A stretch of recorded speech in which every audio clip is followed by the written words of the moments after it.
Hello बच्चों, sky learning में आपका फिर से स्वागत है। बच्चों, आज हम स्टार्ट करेंगे वेक्टर का नया पार्ट जो इम्पोर्टेंट है क्लास 11th एंड 12th के लिए, दोनों के लिए बहुत इंपॉर्टेंट है ये टॉपिक।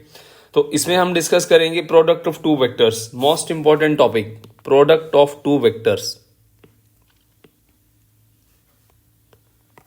इंपॉर्टेंट। तो बच्चों, इसमें क्या करना है, हमें इसके अंदर दो वेक्टर्स का प्रोडक्ट करना है। जैसे ये जो प्रोडक्ट होता है ये दो तरह से होता है, एक होता है स्केलर प्रोडक्ट, एक होता है वेक्टर प्रोडक्ट। स्केलर का दूसरा नाम होता है डॉट प्रोडक्ट और वेक्टर का दूसरा नाम होता है क्रॉस प्रोडक्ट। ठीक है बच्चों, तो हम स्टार्ट करते हैं। सबसे पहले स्केलर प्रोडक्ट क्या होता है। डॉट प्रोडक्ट वो होता है जैसे ए वेक्टर है, बी वेक्टर है, इन दोनों के बीच में ये डॉट वाला सिंबल आपको दिख जाए इस तरह से, डॉट, इसको हम बोलते हैं A dot B. It is defined as the product of the magnitude of the two vectors A and B and cosine of their included angle theta. A dot B का आंसर क्या होता है? A B cos theta।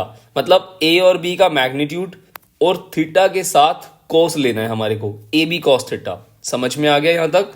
तो इसको हम pictorially बना सकते हैं अगर पिक्चर के फॉर्म में समझना हो आपको। ये ए वेक्टर है, ये बी वेक्टर है। अब देखा जाए ये बी वेक्टर है, बी वेक्टर का बी कॉस थीटा और बी साइन थीटा दो कंपोनेंट होंगे ना, और बी कॉस थीटा ए के अलोंग जा रहा है, तो ए बी कॉस थीटा। समझ में आ गया? इसको मैं आगे दोबारा भी एक्सप्लेन करूंगा इस बात को, बी कॉस थीटा को। अब देखो आपको ना इस लाइन को देखना है जो एक्स एक्सिस के अलोंग है। ठीक है, बी कॉस थीटा कहां जा रहा है? ए के अलोंग जा रहा है। क्लियर है बच्चों? तो इसको बोलते हैं ए बी कॉस थीटा। ये हो गया हमारा इसका आंसर। इसको याद रखना है ए डॉट बी। मैं इसमें रियल एग्जांपल लेता हूं, जैसे जो फिजिक्स में यूज होते हैं, जैसे एफ डॉट एस है, वर्क डन क्या होता है? F S cos theta.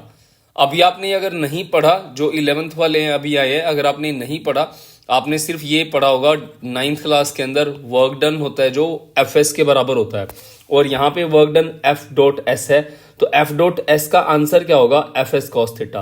तो यहाँ पे आप ना इसको कंपेयर करके देख लो, ये इससे रिजेंबल कर रहा है, मतलब इस जैसा है। जैसे ए की जगह एफ आ गया, बी की जगह एस आ गया, तो A B cos theta, F S cos theta. ठीक है बच्चों, एफ और एस क्या होते हैं? मैग्नीट्यूड होते हैं। क्लियर है बच्चों? ओके, अब इसमें कुछ इंपॉर्टेंट पॉइंट्स है जो आपको याद रखने हैं। पहला है इसके अंदर A dot B is equals to B dot A. इन दोनों के बीच में हम ऐसे कह सकते हैं कि जो स्केलर प्रोडक्ट होता है ये डायरेक्शन को डिफाइन नहीं करता, क्योंकि दो वेक्टर का डॉट प्रोडक्ट एक स्केलर क्वांटिटी देता है, स्केलर क्वांटिटी देता है। इसीलिए A dot B B dot A के बराबर होता है। ठीक है, ये आपको याद रखनी है, प्रॉपर्टी समझ लो इसकी। उसके बाद दूसरा इसके अंदर है ए डॉट बी प्लस सी, तो ए की बी से गुणा करो, ए की सी से गुणा करो, जैसे अपन नॉर्मल मैथ में करते हैं। ये आपका आंसर आ गया, मतलब ए डॉट बी कर दिया प्लस में ए डॉट सी कर दिया। और दो वेक्टर जो सेम होते हैं उसका आंसर स्क्वायर आता है। कैसे? अब जैसे मान लो ए डॉट ए है, अगर मैं इसको लिखूं तो इसका मतलब ए कॉस थीटा। अब कोई भी वेक्टर ए है, उसका दूसरा जो एंगल बनेगा दूसरे वेक्टर के साथ सेम ही है ना, ए और ए एक ही बात है, तो 0 डिग्री हो गया। तो आंसर कितना आ गया? ए स्क्वायर कॉस 0 1 होता है, तो आंसर क्या आ गया? ए स्क्वायर आ गया। ठीक है, समझ में आ गया क्यों यहाँ पे ये सेम आया है? क्योंकि थीटा की वैल्यू 0 डिग्री है यहाँ पे। उसके बाद ए डॉट बी क्या होता है? मैंने अभी आपको ऊपर समझाया था कि ए बी कॉस थीटा हो सकता है कॉम्पोनेंट ऑफ बी अलोंग ए, जैसे मैंने यहां बताया कॉम्पोनेंट ऑफ बी अलोंग ए। आप इसको ऐसा भी कर सकते थे, ये बी हो सकता है और ये क्या ए हो सकता है, तो ये थीटा हो गया। तो यहां पे ए कॉस थीटा हो जाएगा component of A along B, ये यहां पे मैंने लिख रखा है। ठीक है, सॉरी। उसके बाद पांचवा इसके अंदर है I dot I, J dot J, के डॉट के, इन सबका आंसर 1 आता है। I dot I, J dot J, के डॉट के, मतलब यहाँ पे जो आई जे के है, मैंने पिछली वीडियो में इसमें वेक्टर 1 में बता रखा है कि आई क्या होता है हमारा। मैं फिर से बता देता हूं जिन बच्चों ने पिछला वीडियो नहीं देखा। आई कैप, जे कैप, के कैप। जो एक्स एक्सिस होता है उसको आई बोलते हैं, और जो y एक्सिस होता है उसको j बोलते हैं, और जो z एक्सिस होता है उसको k बोलते हैं। ये यूनिट वेक्टर्स होते हैं। इसको आप ऑर्थोगोनल वेक्टर भी कह सकते हो क्योंकि ये म्यूचुअली परपेंडिकुलर होते हैं। ठीक है, अगर हम इसका डॉट प्रोडक्ट लेते हैं i dot I, j dot J, k dot के, तो ये आंसर क्या हो जाता है 1, मतलब मैग्नीट्यूड एंगल बिटवीन के 0, जे 0, आई 0। तो ये बहुत इंपॉर्टेंट पॉइंट है, ये आप जब मल्टीप्लाई करोगे ना क्वेश्चंस में तो आपकी हेल्प करेगा सॉल्व करने में। अभी हम करेंगे इस पे क्वेश्चन। ओके, अगर हम डिफरेंट को मल्टीप्लाई करते हैं, मान लो x के साथ i है और y के साथ j है, अगर हम i डॉट j करते हैं तो i और j cos 90 होएगा ना बच्चों, i j cos 90, क्योंकि i और j में एंगल कितना है 90 है, तो आंसर कितना आएगा 0 आएगा। इसी तरह j k का भी 0 आएगा, i k का भी 0 आएगा। समझ में आ रहा है? हाँ, ठीक है बच्चों। आगे इसके अंदर है 7वां, a डॉट b क्या होता है ए बी कॉस थीटा। अगर आपको कोई बोल देता है find out the angle between two vectors, तो आप ये करोगे। ठीक है, ये मैंने आगे इसका एक समरी भी बना रखा है छोटा सा, जिसमें लास्ट में हम इसके बारे में दोबारा डिस्कस करेंगे। तो अभी मैं इसमें बता रहा हूं आपको, अगर आपको कोई बोल देता है कि find out the angle between two vectors, तो कॉस थीटा क्या आएगा a dot B divide by magnitude. Clear हो गया बच्चों? मुश्किल तो नहीं है, सवाल करेंगे इसके ऊपर। अभी सवाल नंबर 1 पहला, वर्क डन, जैसे मैंने अभी बताया f डॉट एस बड़ा फेमस है, लगभग हर कोई इसका पहला एग्जांपल ऐसा ही लेता है। f की वैल्यू क्या है 2i cap, 3j cap, 4k cap Newton, और डिस्प्लेसमेंट कितना है -i और -2j। आपको क्या करना है, इन दोनों का डॉट प्रोडक्ट करना है। अब देखो बच्चों, इसमें सीधा सा तरीका होता है, i की i से करो सॉरी, j की j से करो, k की k से करो। अब k नहीं है तो वो 0 हो गया। समझ में आ गया? मान लो यहाँ k नहीं है तो आप इसको 0 k कैप भी लिख सकते हो। समझ में आ गया बच्चों? 2 एकम 2 माइनस, और i डॉट आई क्या होता है 1 होता है, 3 और दूनी 6, और प्लस और माइनस का मल्टीप्लाई माइनस होता है, और j डॉट जे 1 होता है। खत्म, ये आंसर आ गया आपका -8। क्लियर हो गया?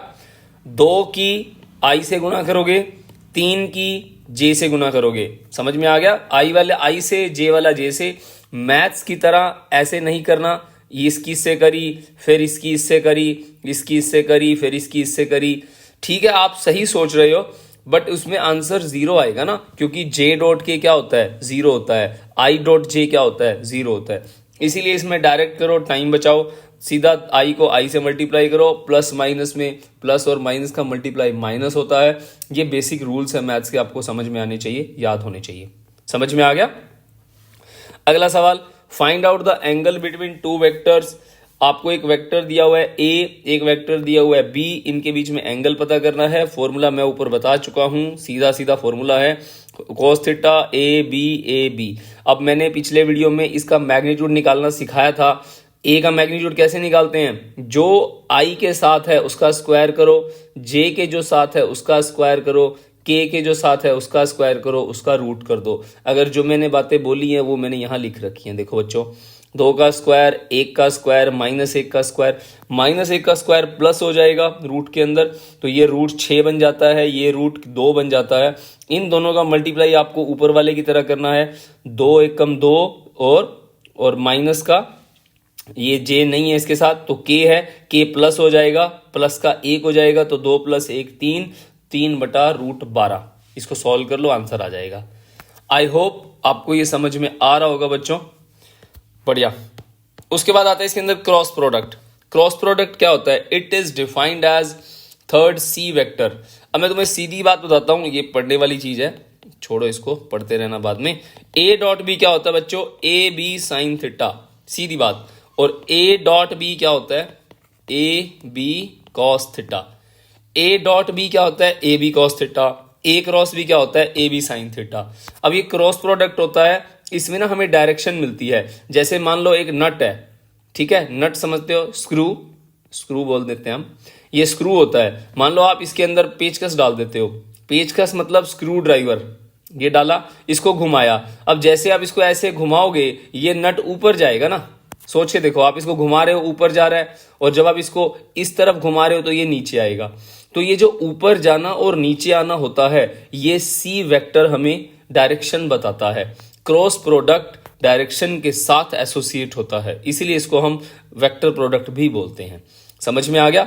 तो जब हम ए से बी की तरफ पेचकस को जब आप घुमाओगे, पेचकस मतलब स्क्रू ड्राइवर, जब आप इसको घुमाओगे तो ये क्या होगा, ए से बी की तरफ आएगा, तो मतलब ये इधर जा रहा है, तो इसका इंपैक्ट क्या पड़ेगा, नट ऊपर जाएगा, तो डायरेक्शन अपवर्ड।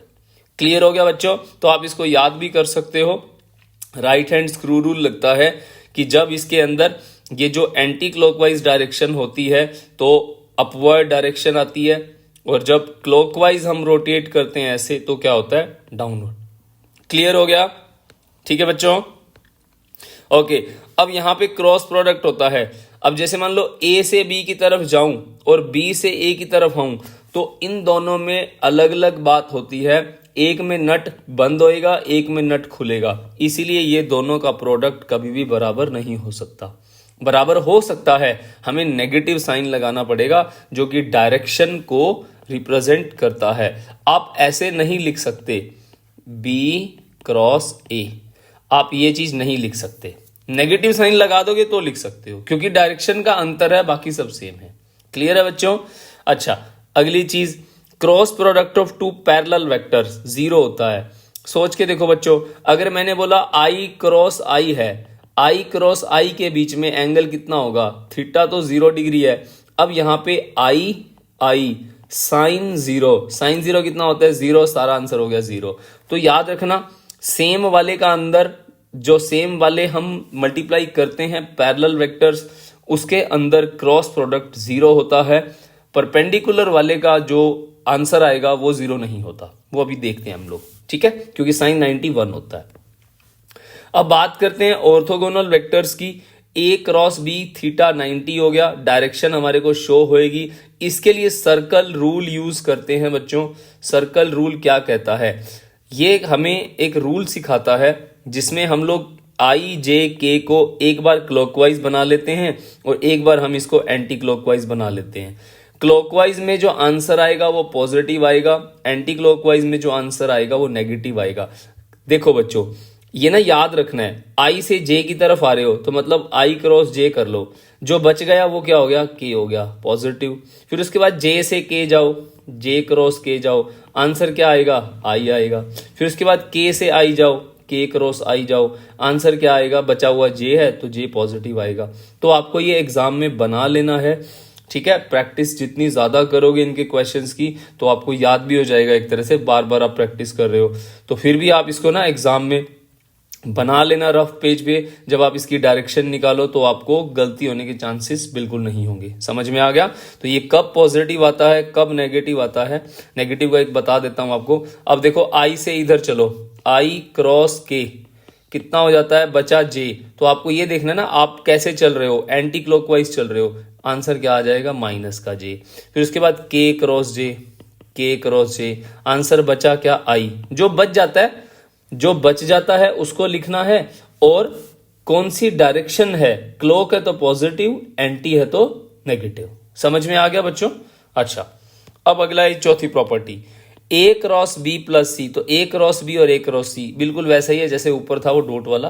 तो डायरेक्शन के लिए हम क्या यूज करते हैं, राइट हैंड स्क्रू रूल, ठीक है। राइट हैंड स्क्रू रूल, अगर आप अपने राइट हैंड स्क्रू रूल ऐसे होता है बच्चों, ये हमारे पास एक हाथ बना लिया और ये अंगूठा है, ठीक है, ये कमजोर है। अब देखो ऐसे मान लो, अब ये फिंगर है, ये फिंगर पाम की तरह, ये ए मान लो, ये बी मान लो। जो फिंगर है वो ए से बी की तरफ आएगी तो थंब जो है वो डायरेक्शन शो करता है। तो ए क्रॉस बी, अंगूठा कहाँ जाएगा, ऊपर की तरफ। यहीं बी क्रॉस ए आना हो तो अंगूठा कहाँ आएगा, वो नीचे की तरफ आएगा। ये थोड़ी ड्राइंग मेरी ऐसी ही है, ठीक है, मैनेज कर लेना। अंगूठा ये बना लो, ठीक है। दोबारा बनाओ, कोशिश करता हूं। बन गया ये ऐसे, ठीक है। तो ये ए, ठीक है, ये हमारा इसकी तरफ मोड़ोगे, बी की तरफ अंगूठा नेगेटिव, मतलब हाथ उल्टा करके। ए क्रॉस बी, हाथ सीधा, अंगूठा ऊपर है। और आप जब इसको नीचे की तरफ कर रहे हो तो बी क्रॉस ए की तरफ जाओगे, बी क्रॉस ए सॉरी, तो आपका अंगूठा कहाँ आएगा, नेगेटिव। तो सी वेक्टर कहाँ आएगा, नीचे की तरफ। Right hand screw rule. अगर ऐसे याद नहीं करना तो नट वाला एग्जांपल याद रख लो, ठीक है। नट में क्या होता है, जो नट मतलब स्क्रू वाला, उसके अंदर हम लोग क्या करते हैं, ऐसे ए बी, ए से बी की तरफ आए नट ऊपर गया, बी से ए की तरफ आए नट नीचे गया, इस तरह से याद रख लो, ये स्क्रू रूल की तरह ही होता है। ठीक है, ओके। अब इसके अंदर बच्चों हमें इसका सवाल करना है, find out the multiplication A and B. Vector दे रखे हैं, ए क्रॉस बी करना है। इसके लिए डिटर्मिनेंट मेथड है, ये बड़ा आसान होता है। सबसे पहले क्या करना है, इसमें देखना है कितने हैं, 1 2 3 हैं, 3 वेक्टर्स हैं, यूनिट वेक्टर आई जे के, 3 वेक्टर लिख लिए। उसके बाद करना क्या है, ए क्रॉस बी फाइंड आउट करना है, तो यहाँ पे ए क्रॉस बी लिख लो। तो सबसे पहले ऊपर वाले जो लेटर होंगे वो ए वाले होंगे, क्योंकि आपने ए पहले लिखा है, ए एक्स, फिर ए वाई, फिर ए जेड। ठीक है, फिर बी वाले B X B Y B Z. समझ में आ गया। अब आपको क्या करना है, ए क्रॉस बी करना है। अब आप ना क्या करो, एक को ना, जैसे मान लो पहला है, इसको मैंने हाइड कर लिया, ये मान लो हाइड कर लेता हूं, मैं हाइड कर लेता हूं इसको, ये मैंने हाइड कर लिया। ठीक है, इसको भूल जाओ। बचा हुआ क्या है, जे के। जे क्रॉस के क्या होता है, सर्कल रूल बना लेते हैं आप, आई जे के। तो आई जे के, जे क्रॉस के आई होता है पॉजिटिव, तो यहां पे हमने क्या करा, प्लस का आई लिख लिया, जे क्रॉस के प्लस का आई हो गया। उसके बाद इसकी इससे मल्टीप्लाई करो, ए वाई बी जेड, फिर माइनस का साइन लगाओ, इसकी इससे कर दो। समझ में आ रहा है, पहले इसकी इससे मल्टीप्लाई, फिर माइनस इसकी इससे मल्टीप्लाई, ये मैंने लिख दिया यहाँ पे। उसके बाद मैंने यहाँ जे क्रॉस के लिख दिया। तो इसका आंसर तो यही आएगा, क्योंकि कोई नंबर नहीं है हमारे पास, और जे क्रॉस के क्या होता है, आई होता है। फिर उसके बाद क्या करोगे आप, फिर उसके बाद मैं इसको हाइड कर देता हूँ अगले वाले को, फिर उसके बाद हम इसको हाइड कर देते हैं, इसको भूल जाओ, ये नहीं है। ठीक है, फिर बचा क्या, आई क्रॉस के। आप इसमें के क्रॉस आई मत करना, आपका ऑर्डर यहाँ लेफ्ट से राइट चल रहा है तो वही लेना है, चेंज नहीं करना। तो आई क्रॉस के क्या हो जाता है बच्चों, ए एक्स की बी जेड से मल्टीप्लाई ए एक्स बी जेड, और बी एक्स की ए जेड से मल्टीप्लाई बी एक्स ए जेड। तो आई क्रॉस के क्या होता है, सर्कल रूल के हिसाब से मैं आई क्रॉस के मतलब मेरे को ऐसे चलना पड़ेगा, तो बचा हुआ क्या हो गया, नेगेटिव जे होगा। क्यों नेगेटिव होगा, क्योंकि एंटी क्लॉकवाइज चल रहा हूं, माइनस जे, तो माइनस साइन लगा दिया। सिमिलरली फिर क्या करोगे आप, फिर आप इसके अंदर अगले वाले को हाइड कर लोगे, फिर मैं के को हाइड कर लेता हूं। उसके बाद क्या होगा, इसके अंदर आई क्रॉस जे होगा, आई क्रॉस जे बचेगा आपके पास पॉजिटिव के, ये प्लस का के लिख दिया।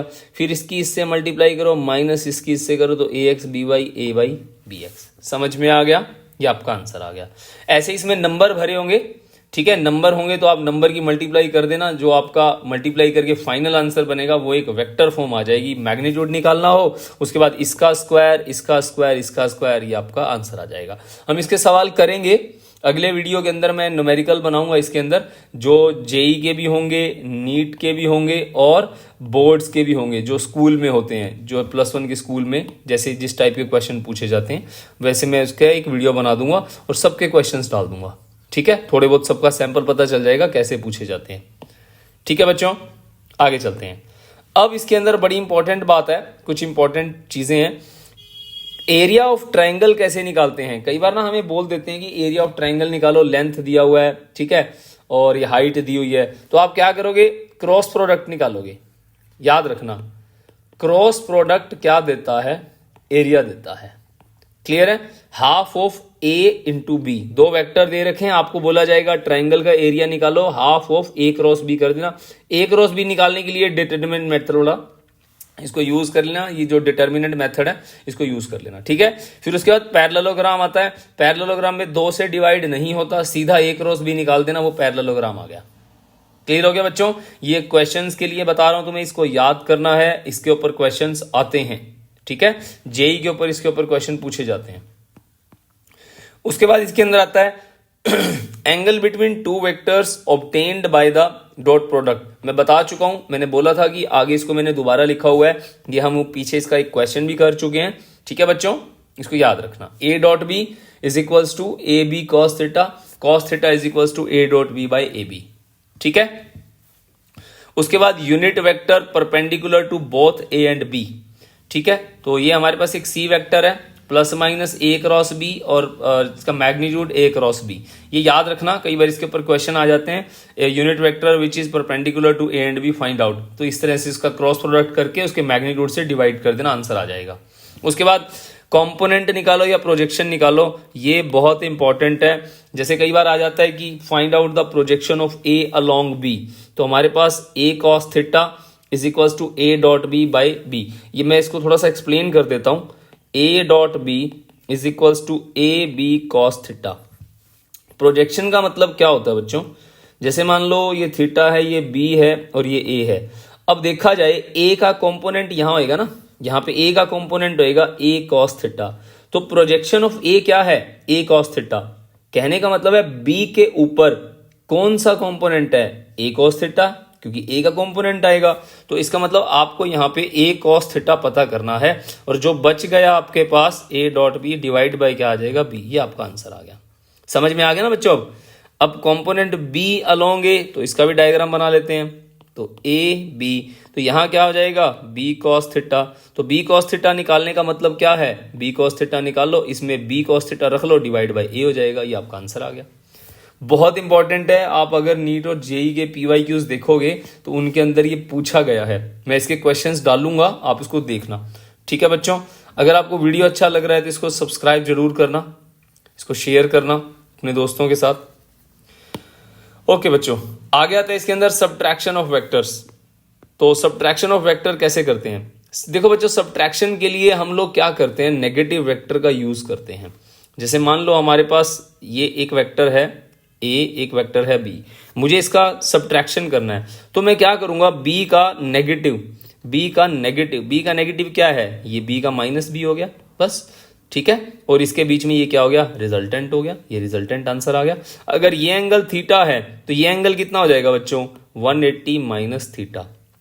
आपने इसको अच्छे से पढ़ा है, जब हमने ट्राइंगल लो करा था तो आपने यहाँ पे थीटा की वैल्यू 180 माइनस थीटा रखनी है।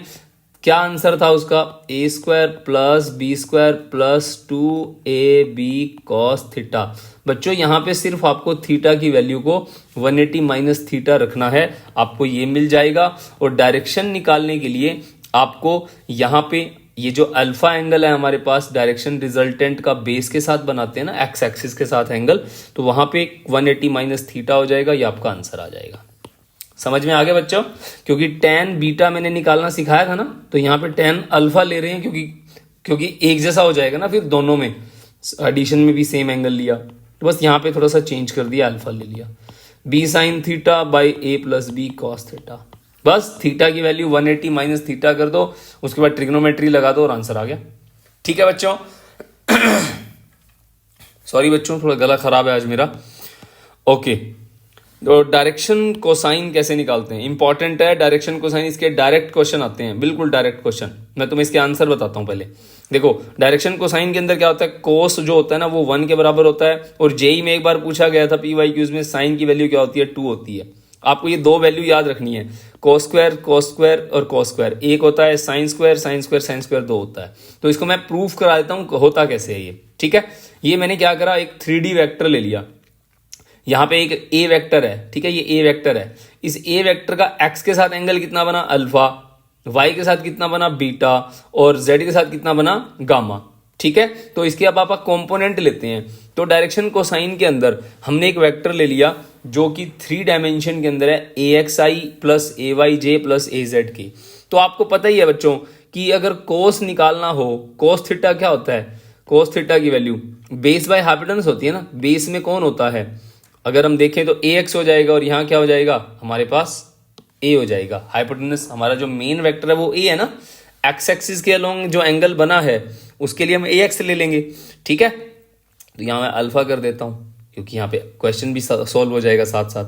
ठीक है, सिमिलरली ए वाई के लिए क्या हो जाएगा, बीटा हो जाएगा, तो वहाँ कोस बीटा हो जाएगा। तो कहने का मतलब है हम यहाँ पे 3 कंपोनेंट लेंगे, ठीक है, जो कि हमारे एंगल के साथ वाले होंगे, और सारे के सारे कोस लेंगे। तो कोस थीटा क्या होता है बच्चों, बेस बाय हाइपोटेनस।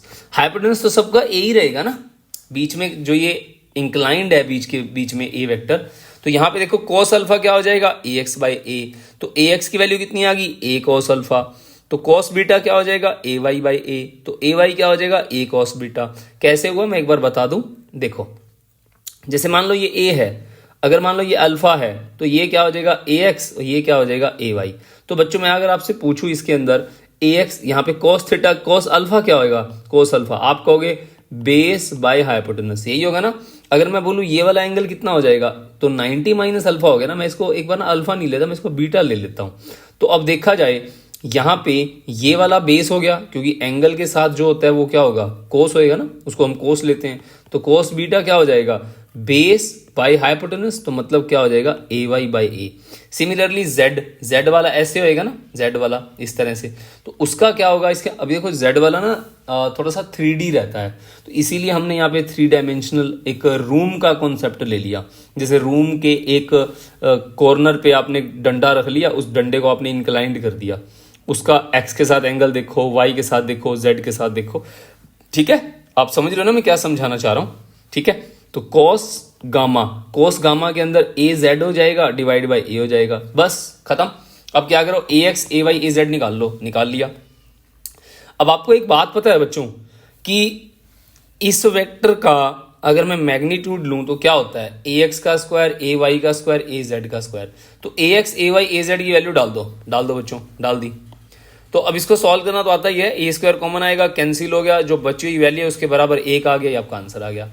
मुश्किल था क्या, मेरे ख्याल से इससे आसान टॉपिक नहीं था वेक्टर के अंदर, सबसे आसान है। दिखने में बहुत गंदा है ये, एनसीईआरटी में भी दे रखा है ये, बट है बहुत आसान, ठीक है बच्चों। अब साइन में कन्वर्ट करना है। अब साइन में कन्वर्ट करने के लिए ए की प्यारी सी प्रॉपर्टी होती है, ये आइडेंटिटी है, sine square theta plus cos square theta 1 होता है।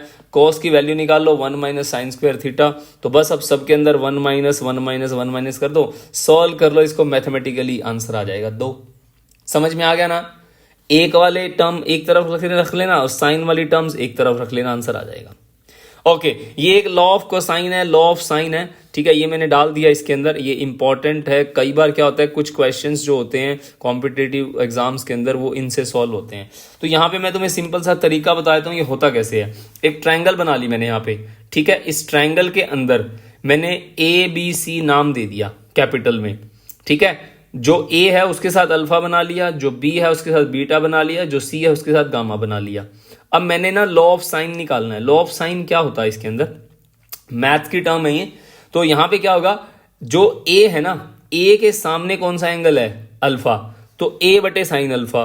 बी के सामने कौन सा एंगल है, बीटा, तो बी बटे साइन बीटा। सी के सामने कौन सा एंगल है, गामा, तो सी बटे साइन गामा। समझ में आ गया, क्लियर हो गया बच्चों, आसान है, ठीक है। तो लॉ ऑफ कोसाइन क्या होता है, ये भी वैसा ही है। जैसे मान लॉ ऑफ कोसाइन के अंदर अगर आप ए स्क्वायर निकालना चाहते हो तो इसके सामने कितने टर्म है, अब देखो ये बी और सी इसके सामने है अल्फा एंगल के साथ, इसका स्क्वायर करो कर दिया, इसका स्क्वायर करो कर दिया, माइनस का साइन लगाओ 2bc कॉस अल्फा, ठीक है। सिमिलरली बी निकालना है तो ए का स्क्वायर सी का स्क्वायर माइनस में 2ac कॉस बीटा, और उसके बाद सी निकालना है तो गामा आ जाएगा उसके बीच में। आसान है ना, मतलब जिस लेटर को आप ले रहे हो उसके अलावा 2 लेटर का स्क्वायर करके ऐड करा दो, माइनस में 2 करके और दोनों की मल्टीप्लाई करके कोसाइन एंगल ले लो, ठीक है। ये इसको याद रखने का तरीका बता रहा हूं। इसके प्रूफ वगैरह मैथमेटिक्स के अंदर ज्यादा होते हैं तो हमें नहीं करने हैं, आपको सिर्फ ये याद रखने हैं फॉर्मूलाज। लॉ ऑफ साइन क्या होता है, लॉ ऑफ कोसाइन क्या होता है, ठीक है बच्चों, समझ में आ गया, ओके।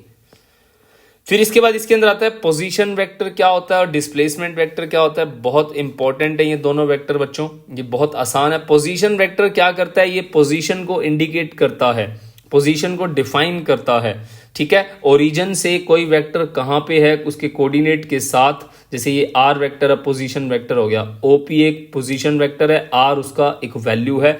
तो आर यहां पे इस पॉइंट को जिसके पास एक्स और वाई दोनों कोऑर्डिनेट्स हैं, ठीक है, उसको हम लिख सकते हैं x i cap plus y j cap, this is the position vector. समझ में आ गया बच्चों, जो पोजीशन इंडिकेट करे ओरिजिन से। जैसे मान लो मैं एग्जांपल लेता हूं, एक बंदा है वो कहाँ है, दिल्ली में है, दिल्ली में है, कहाँ से है, मान लो मैं हिसार में रहता हूं तो हिसार से दिल्ली, ये उसका पॉइंट हो गया। अब ये क्या है, इसका पोजीशन वेक्टर हो गया। अगर मान लो वो दिल्ली से वो गुड़गांव चला जाता है, यहां आ गया, ये गुड़गांव आ गया, तो ये गुड़गांव के लिए पोजीशन वेक्टर हो गया। अब ये क्या हो गया बच्चों, दिल्ली टू गुड़गांव, इसको डिस्प्लेसमेंट वेक्टर बोलते हैं। तो डिस्प्लेसमेंट वेक्टर क्या हो गया, दो पोजीशन के बीच का शॉर्टेस्ट पाथ। तो अगर आपको इनिशियल पोजीशन पता हो और फाइनल पता हो, उसके बीच का शॉर्टकट हम निकाल सकते हैं। समझ में आ गया बच्चों? तो इसको बोलते हैं हम लोग डिस्प्लेसमेंट वेक्टर, जो हमें क्या इंडिकेट करता है, जो हमें लेंथ इंडिकेट करता है फाइनल पोजीशन और इनिशियल पोजीशन के बीच की। ठीक है, एग्जाम्पल के तौर पे हम यहाँ पे जो पैरामीटर्स ले लेते हैं, R1 एक पोजीशन वेक्टर है, R2 एक पोजीशन वेक्टर है, जैसे मैंने बोला था दिल्ली एंड गुड़गांव। तो इन दोनों के बीच का जो स्पेस है उसको क्या बोलते हैं, डिस्प्लेसमेंट वेक्टर। तो R1 वेक्टर का कोऑर्डिनेट लिख लिया, R2 वेक्टर का कोऑर्डिनेट लिख लिया, R2 माइनस R1 कर लो, वो क्या होगा, डिस्प्लेसमेंट वेक्टर होगा, माइनस करके आपका आंसर आ गया। अब ये वेक्टर फॉर्म में है ना, तो अगर मैं इसका मैग्नीट्यूड लेना चाहूं तो कैसे ले सकता हूं, x2 माइनस x1 का स्क्वायर, y2 माइनस y1 का स्क्वायर, z2 माइनस z1 का स्क्वायर रूट में, ये इसका मैग्नीट्यूड आ गया। समझ में आ गया बच्चों? आई होप आपको ये वीडियो समझ में आ गया होगा अच्छे से। तो ठीक है बच्चों, अब चलते हैं, जल्दी मिलते हैं अगले वीडियो के साथ। उसमें मैं सारे के सारे न्यूमेरिकल डिस्कस करूंगा, बढ़िया से बढ़िया न्यूमेरिकल। ठीक है बच्चों, इस चैनल को सब्सक्राइब करना ना भूलें, ज्यादा से ज्यादा शेयर करें। थैंक्स फॉर वॉचिंग बच्चों।